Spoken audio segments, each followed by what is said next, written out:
He said, the state has requested an extension so you can properly prepare your defense, and they're willing to give you 9 months before you return to prepare your defense. I said, nobody ever discussed this with me. I want to assert the fact that I know this is the United States of America and I have the right to a speedy trial. I said, I'd like to start the case this afternoon. Everyone's shocked. There's a hush falls over the room. This is being filmed. And he laughs and he says, as speedy as you may want it, son, I can't get you in here for 90 days. He says, but I grant your request. Case starts on, it was November, December, January. It was like, case starts on January 27th, something like that. He said, fine with me.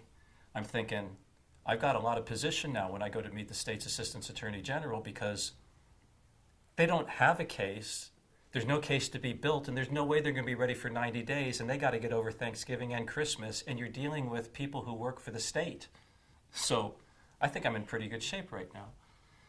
So now he says that the judge says that I got to go across the street and sign the final thing with the sheriff's office, which is a bail certificate, and no dollar. I don't have to post a penny in bail, but I have to sign a bail certificate so that I can be released from custody.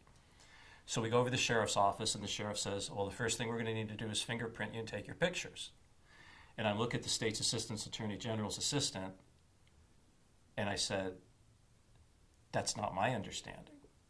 And he says, you are absolutely right, Mr. Borchers. I apologize. I thought they had taken care of this. So now we go back over to the judge's office in chambers, and the state's Assistant Attorney General's assistant, who's an attorney, it's not like a secretary position, it's like the number 3 guy.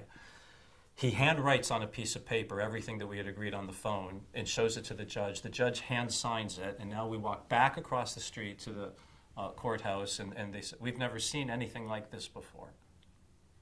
You mean that you are arraigned and we're not going to be photographing you or taking your prints and we're going to release you without any bail?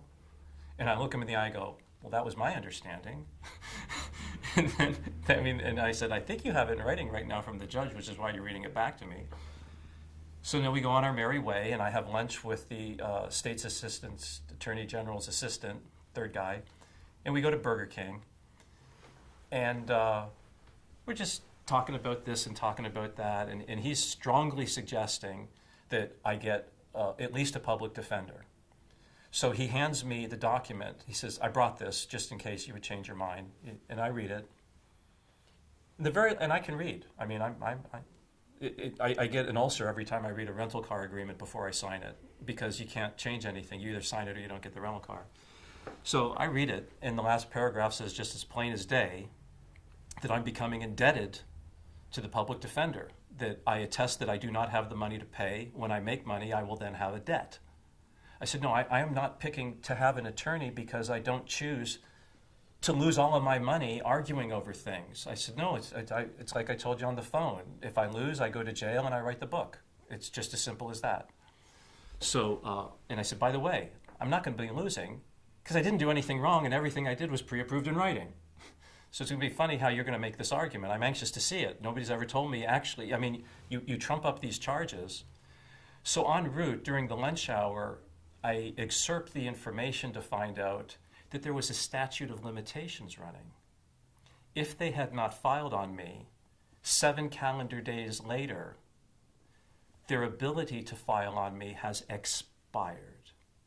So what these SOBs have actually done is filed on me with no grounds, because I'm the guy that got a car that everybody knew. I'm the guy that got a car, me and the other guy. And that's what blew up the whole investigative journalism that found the real criminals that are actually behind bars right now. I mean, there's a woman behind bars that put in for a show that was never even photographed that they paid money on.